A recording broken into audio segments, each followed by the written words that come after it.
Hello, salam, peace, whatever.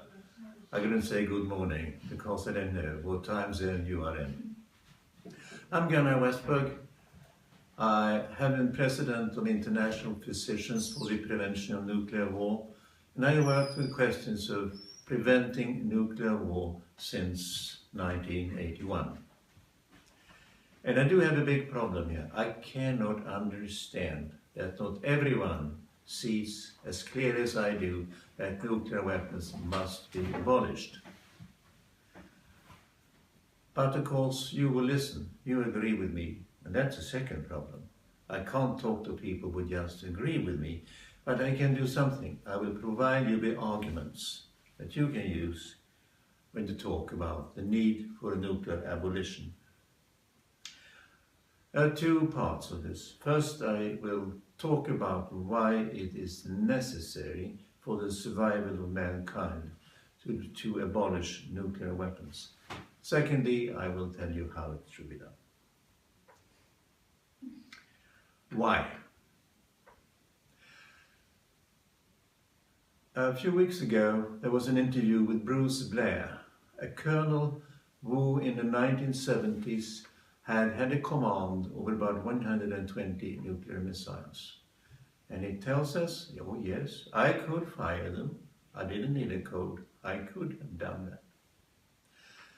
I also met a Russian admiral who said that in the 80s, I was commander of a nuclear submarine with enough nuclear weapons on board to destroy the Soviet Union from that submarine only.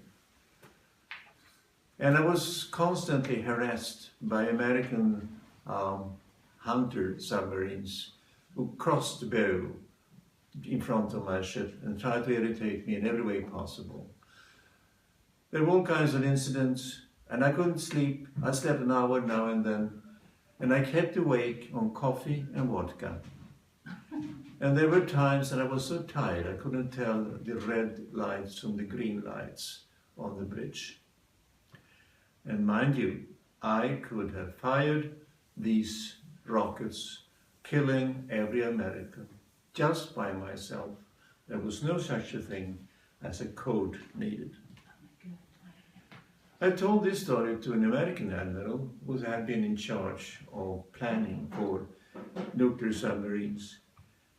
And he got very upset and said, well, in the United States that could not have happened because we always had the permissive code introduced by McNamara in the time of President Kennedy. Nuclear weapons could not be fired without this code. So later on I found out that that code certainly was introduced by McNamara. It was 00000000, 8 zeros in a row. And everyone knew that that was it. They were never changed, only in the late 70s were they changed. And there was this American admiral that thought that there had been a functioning code in the 70s. He should know, and he didn't. We found out that much later. And the Russians didn't introduce the code until the late 80s. So what else have we not learned? We didn't know during the Cuban crisis how bad it was. We learned it was very serious. But only in the 90s, when Fidel Castro talked to McNamara, did we learn that he said, had US invaded, I had demanded from Khrushchev that the nuclear weapons should be fired. And I think he would have abided by that. He would have fired. After the crisis, the Cuba crisis was almost over, there was one Russian submarine kind of forgotten in the waters. They had no contact with Moscow, and they did have a nuclear-tipped missile, a very large nuclear bomb. And they were under orders to use that one if they were attacked. And attacked they were by American submarine hunters who really thought they were just giving signals to the Russian submarine, come to the surface. But the Russians interpreted this as a real attack, and 2 of the 3 men who together had to fire, intended to fire, said, we are obliged to fire. The third one said, well, we'll have to wait, maybe we can get in contact with Moscow. And finally, the situation resolved. we were rather close. Oh God. We have been close many times, but you know, when you drive the car on a slippery road and suddenly it loses the grip of the road and it turns you around, you survive. Okay, it was a bad incident. It takes another incident at the same time. Say a truck comes the other way, then you get killed. And in the 1980s there were several incidents like the swerving car, but the truck didn't come. Say we had the Petrov incident in 1983. Colonel Petrov was called in as a substitute to take responsibility for the command central of all nuclear missiles in the Soviet Union. And he had been part of those who constructed the computer systems. So he was the right man, because then came 1 and 3, then 5 US rockets fired from Montana against Russia. And he looked and he thought, I am obliged to report this now to my superiors, but I know them. They would demand firing missiles. So he waited, and finally it turned out the whole thing was a computer error. And he said, well, after all, it wasn't so bad. I mean, there were only 5 rockets. A war doesn't start with 5 rockets. So he had the good sense. But we know at that time, the Russian general, KGB general, who was in charge of making these decisions, was very paranoid. And he was expecting an attack, not fearing it. He expected an attack from the United States to destroy the Soviet Union. He expected that after President Reagan's speech in March that year, which he talked about the need to take strong actions, if need be, against the Soviet Empire. And later in the same year, 3 months later, it got even worse with the Able Archer incident, in which NATO was running a scenario in which Soviet Union attacked, Soviet Union forces were superior, and NATO had no other response than to using nuclear weapons. And that was all part of the scenario, and it's all played out, so to say, in the rooms. There were troops moving also, but that was just for a show. But the Russians thought this was Operation Barbarossa again, the operation that Hitler used against the Soviet Union. He had an exercise that then was converted into an attack. So the General Kolegin, who was head of KGB, thought this is the same thing, they are going to attack. He didn't. No attack came, and the Russians didn't respond because the truck coming from the other direction never came. Otherwise, it could have been, because shortly before that, President Reagan had done a microphone test in which he said, I have ordered my forces to destroy the evil empire. No, he could have said that very day, and then we wouldn't be here. Okay. So we were lucky to survive the Cold War. I can tell you that General Lee Butler, who was head of the US nuclear forces in the 1990s, I met him. He's one of the most trustworthy men I know, a very genuine personality. And he's very religious. And he says, oh, it seems we were very, very close in the Cold War of having the world destroyed.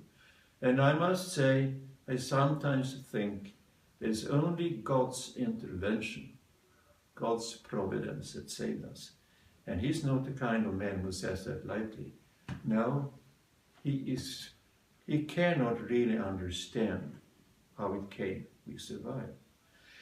Today, I think the situation is less dangerous. But now tension is growing again between Russia and the West, so it may get to be equally bad again.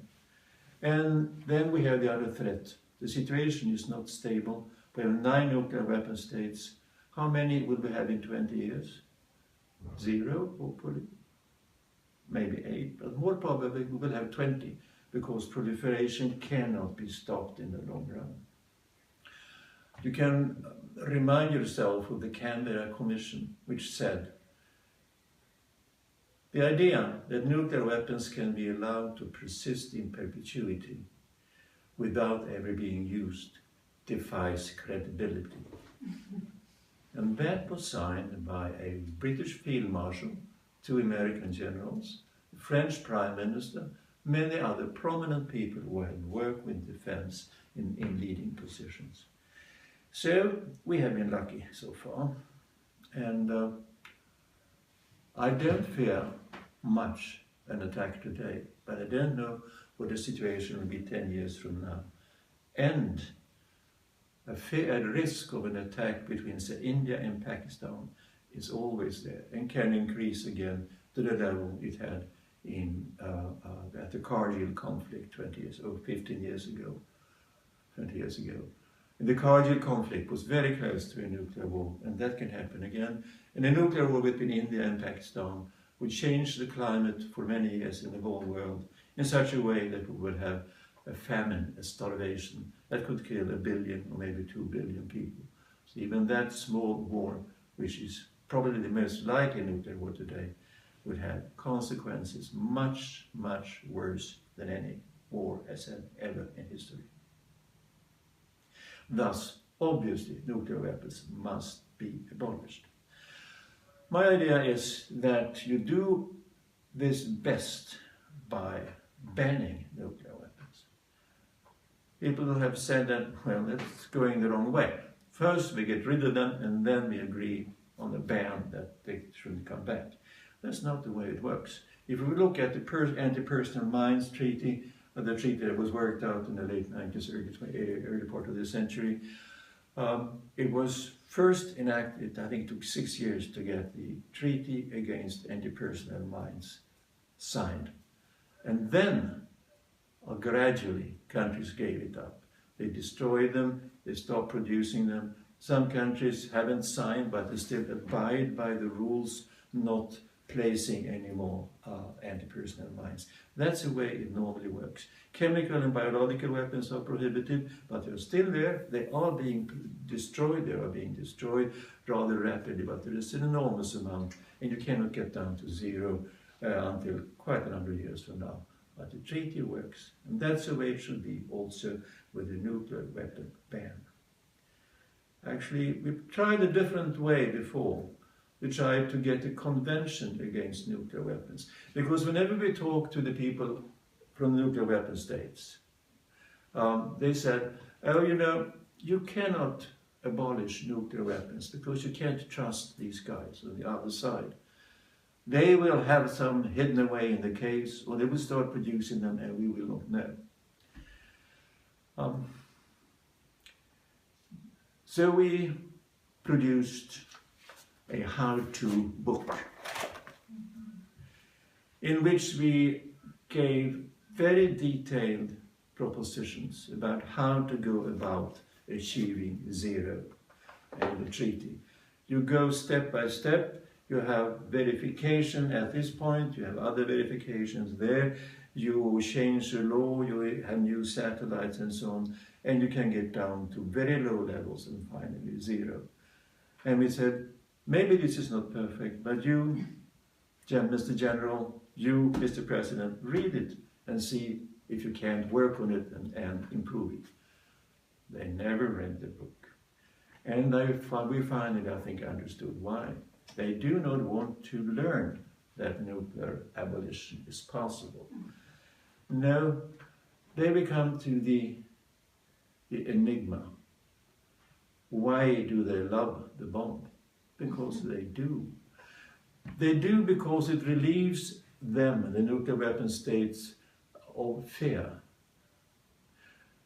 I learned this in particular from a woman who was political editor of Washington Post.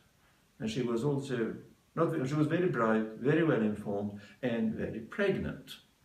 So I tried to say to her, well, madam, for the sake of your child, your unborn child, can we not agree that the world will be safer without nuclear weapons when the child grows up? Well, you know, it's a good idea, sir, but it can't be done. Well, I mean, we have listed here how it should be done, and you can work on that, and we can work on it to get down in numbers. Yeah, but we could have a situation when we have done away with our nuclear weapons, and then the North Koreans start making nuclear weapons. I say, if that happens, you will see that by your satellites, and you can go ahead and bomb North Korea out of ashes and gravel if you want to do that. It doesn't take nuclear weapons to do that. You mean we should accept that they would have nuclear weapons and we not? Absolutely not. You can see a blank face or a fear in the face. The nuclear weapons are a security blanket. I find it very difficult to understand, but time and again I see it. So I think we have to go the way proposed by ICAN, the new international campaign for the abolition of nuclear weapons, which is now spreading over the world, has become very important. ICAN was behind the 3 conferences held over the last 3 years, one in Oslo, one in Mexico, then in Vienna, on the humanitarian initiative. The humanitarian initiative says that because any use of nuclear weapons is so awful, so enormously destructive, threatening the survival of mankind, that we have to get rid of nuclear weapons because of their humanitarian consequences. And finally, in Vienna, a year ago, there came this humanitarian initiative turned into a pledge, a promise, to work for a legal framework prohibiting nuclear weapons. And of course, a legal framework to prohibit nuclear weapons, that means a ban. That can't be interpreted in another way. And now 105 countries, governments have signed up on this. 105 of the 180 something that are in the United Nations. Of course, no nuclear weapon state has signed, but this is our idea. The nuclear weapon-free states, those who are liberated from the threat of nuclear war, at least among themselves, these countries, they should make the treaty, they should make the ban, and work on it, and then try to get the countries under the nuclear umbrella, mostly the NATO countries, to join, because they have everything to gain from it. And certainly, for instance, Norway and Germany, we know that they would like to, as soon as they are independent enough to do that. And we'll get, we hope, finally also the nuclear weapon states to see the light. Britain is a possibility, and we can see about others. India says they would love to join if and so, but they could. So I think that the majority of the world countries, the 170 so nuclear weapon free, or 108 actually, okay, anyway, 175 nuclear weapon free countries, they could unite and make a treaty for the banning of nuclear weapons. And then, of course, the nuclear weapon states would quite clearly be outlaws. They would be outlaw states, and they would be told that they are that way whenever there is a chance. We would hopefully then influence the opinion in that country, and finally we could get them on the treaty. And from that point on, the book we had about how to achieve the treaty, how to do verifications, how to get down to a real zero can be applied. So if that's done, from the point it's signed, it's a long period before we get rid of nuclear weapons, but it could be done in 50 years and so. And for my grandchildren, that would be a blessing. Thank you. Thank you, Gunnar. Thank you, Gunnar. I hope that someone out there loves the bomb and tells me so and why. Well, we'll get it on the Facebook. So that you can rant and rage on him. So I could really, because what I then always like to do is say, yes, yes, sir, you tried. Your nuclear weapons provide security. Can you explain in which way? Can you tell me which situation would be useful? Couldn't you think you could get down to 100 nukes instead of 5,000 for your country, and from that point on, there will be less tension. I mean, when people who like the bomb really are allowed to develop their points, they generally find that they are contradicting themselves after a while. So I don't have to say anything. Gunnar, I have two questions for you. One is, we always hear the counter-argument that they are there for deterrence, Yes. meaning they should never be used. Yes. Do you think that deterrence would work if A and B, let's say two nuclear states, know 100% about each other, that the other party will not use them? Isn't it that for deterrence, the threat of using them must be credible? Oh yes, it must be. It's called John Foster Dulles from once, and others they call it brinkmanship. The other side has to know that I am prepared to use them if it really becomes a serious situation. If they don't believe that, it's no deterrence. And you can see, for instance, Putin invaded Crimea, and nuclear weapons were of no use to stop him from that. If Putin were to advance in Ukraine, nuclear weapons have nothing to do with that. They will not be used. He will be stopped by conventional means if he's stopped at all.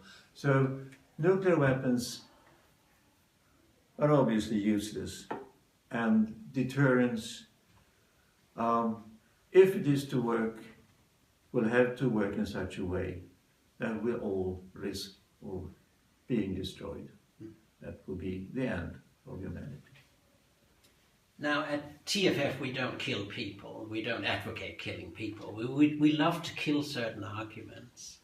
Can we make a killing session at this moment saying the argument that the nuclear weapons are there to never be used, and for deterrence, they will not be used? Can we kill that argument and say, if you have deterrence, you must have a little probability of actually using them, so all nuclear weapons can be used if necessary? Yes, and that in the close calls I referred to, that was very obvious. Russians expected an American attack. And so they knew that deterrence was about to break, and they would be attacked, and then they would respond. And they could have done that by mistake. As Bruce Blair says, you know Bruce Blair, whom I referred to, he made an investigation for the US Senate into the question, is there a risk of a nuclear war by mistake? And his response at that time was yes. The risk is there. It is not very small. And he was asked the same thing recently, and he said, yes, today the risk is there. The code needed to release the nuclear weapons is shorter than a Twitter message. In a what? Than a Twitter. A Twitter message? Yes. Less than 147 characters? Yes. Yes. And he says, there are ways in which a clever hacker can make his way into the command system for nuclear weapons in the United States. And I have no reason to believe this any better in the US, in Russia. If I may, one more question. Most of the nuclear weapons in the world are owned by what we normally call Western democratic states. At least a large part of them, and they were the ones who began. So my question to you is very simple. Do you think we could use the instrument of a referendum in the nuclear have states? Ask people whether they want their state to have nuclear weapons and see how it goes? Or would that not be a good thing? Because the opinion polls we have from nuclear states is basically, you know, that the pro-nuclear weapons attitudes is about 5% to 10% maximum. And when you ask people, I remember that was done in the 80s in Germany, would you like Germany to be defended by nuclear weapons? It was down to 2% or something like that, who probably didn't understand the question. Now, do you think we could use a democratic voting system to say yes or no to nuclear weapons in my country? You would have to have a very well formulated question. It's obvious that yes, a yes would mean yes, we are willing to give up all our nuclear weapons in collaboration with the other superpower, with Russia, or vice versa. No one can sign up for a unilateral removal of nuclear weapons. Well, England could, of course, they have no use for them. France should. I mean, it's just a question of their gloire. That is the reason they have it. India and Pakistan both could and should do this, and it's very difficult to understand why there's no move whatsoever in that direction. It's probably a sign of the strength of the military, particularly in Pakistan, in the political process. And Pakistan now is building more nuclear weapons, has passed India, and is producing maybe 20, 25 new nukes every year, or about the 120 they have, for no reason whatsoever.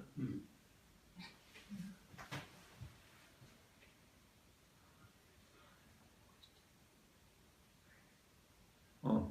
Oof. It's heavy. But I It's would heavy, have isn't loved to ask a question, but I must say all this is not new to me, and still I'm overwhelmed by simply listening to your presentation. Given all of those incidents and seeing how it works, it makes you literally speechless. So the question is, yes, what can we do as people? And I think it's a good idea to create a discussion about the process. Should we have something like a referendum to ask our people in our country, do you want this? And we know this is not changing the world. Each time you see it doesn't change much, but at least then people would know, and the governments would know without any doubt, this is not wanted. You could have in Germany, we could have in Sweden a referendum on the question, do you want your country to work for a ban on nuclear weapons? And this could be elaborated a bit more about what the ban would mean. To work for that, and it doesn't really require anything of any other country, just your own country should work for a ban on nuclear weapons codified into a legal framework or something like that. And we are working very much on the Swedish government in that direction, and we cannot understand why they don't say yes. They have said, yeah, we like that, but we'll have to wait. I don't know where the block is. So that's what we work. And in Germany, the Joschka Fischer certainly at one time, he wanted very much to have Germany joining a treaty against nuclear weapons. But of course, he got orders from other places to shut up. But Germany could be a very good example in this stage. Okay. So that's Holland, and see, in the Belgian government, Belgian parliament has twice asked the government to remove the nuclear weapons, NATO nuclear weapons, from Belgian territory, and the government has refused to discuss with NATO. That's democracy.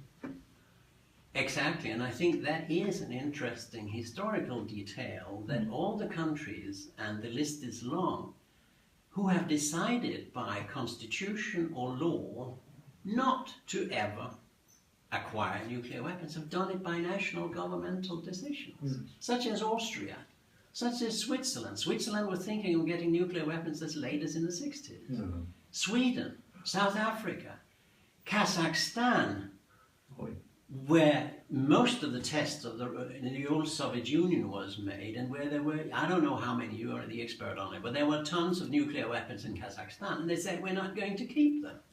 So all these common sense, if you will, more moral countries who say we will not touch it, we won't have it, we won't use it, have done that by government decision. Now, why not hope that those who have nuclear weapons, some of them could also make that decision, for instance, under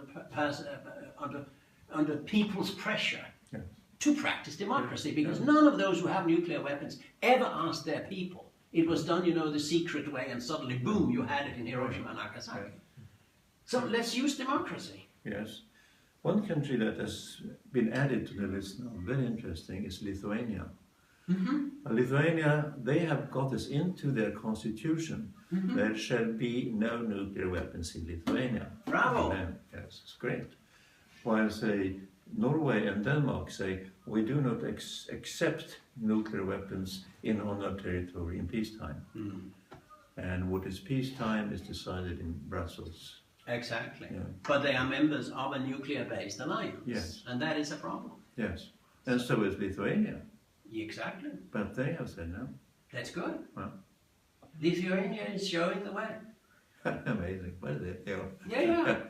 But some of the other countries I mentioned were amazing examples too at the time. Okay. So, thank you very much, Gunnar. Okay. Great.